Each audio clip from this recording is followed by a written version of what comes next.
నమస్తే అండి, welcome to Shri kitchen. నేను ఇప్పుడు క్యాప్సికమ్ బజ్జీ మసాలా చేద్దామని చెప్పేసి రెడీ అయ్యండి. దానికి కావాల్సిన ఇంగ్రీడియంట్స్ ఒకసారి ఏంటో చూద్దాము.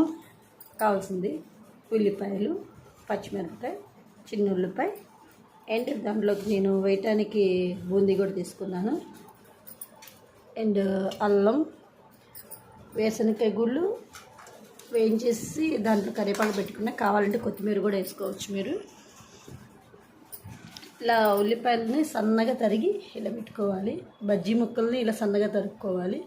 వీటన్నిటిని మిక్స్ చేసేసి నిమ్మకాయ రసం పిండుకోవచ్చు, లేదంటే డైరెక్ట్గా అట్లా అయినా తినచ్చు. అది వ్యూస్.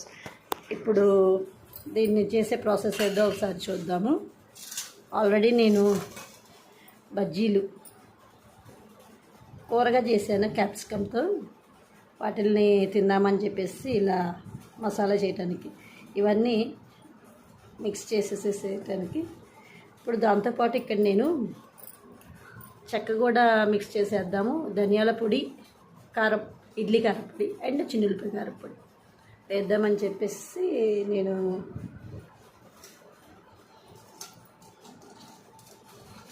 కొంచెం సరిపడా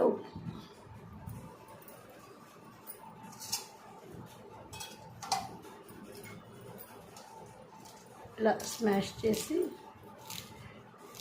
వేసేసుకోవచ్చు.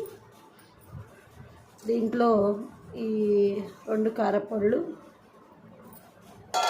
వేసేయాలి. అండ్ ఇక్కడ వేయించుకున్న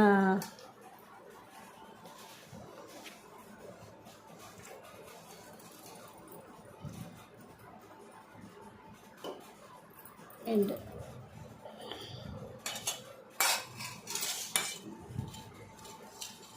చిన్నులపై పచ్చగా దంచుకున్నాను.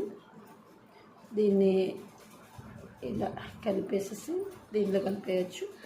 కొంచెం ఉప్పు, ఎక్కువ అవసరం లేదు, కొంచెం ఉప్పు వేసేసి దీన్ని ఇలాగా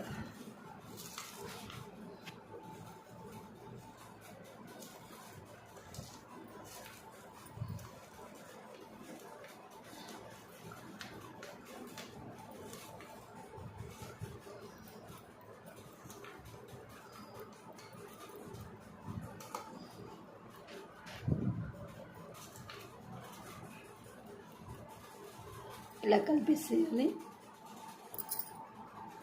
దీంట్లో ఇప్పుడు నేను పైనుంచి ఇది జల్లుతున్నాను, స్మాష్ చేసేస్తున్నా. అండ్ బూందీ కూడా కలిపేస్తున్నా.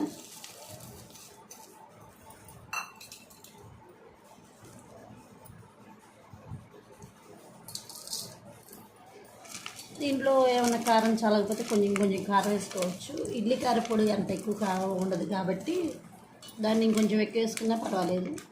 ఇప్పుడు ఇదే అయినా బాగానే ఉంటుంది, లేదంటే నిమ్మకాయ పిండుకొని అయినా తీసుకోవచ్చు అన్నమాట. దీంట్లో మీరు ఇంకా కావాలంటే టమాటాలు కూడా యాడ్ చేసుకోవచ్చు సన్నగా తరిగి. ఇది ఫైనల్గా దీన్ని టమాటాలు యాడ్ చేసుకోవచ్చు, కొత్తిమీర పైన గార్నిష్ చేసుకోవచ్చు, పుదీనాకు కూడా వేసుకోవచ్చు. టేస్ట్ బాగుంటుంది. కొంచెం ఉప్పు కొంచెం కారం ఎక్కువ తినేవాళ్ళు అనుకుంటే కనుక దీంట్లో కారం వేసుకోవచ్చు. ఫైనల్గా క్యాప్సికమ్ బజ్జీ మసాలా రెడీ. ఇది ఫ్రెండ్స్, థ్యాంక్ యూ. నచ్చితే లైక్ చేయండి, షేర్ చేయండి, సబ్స్క్రైబ్ చేయండి అండ్ కామెంట్ కూడా చేయండి. Thank you.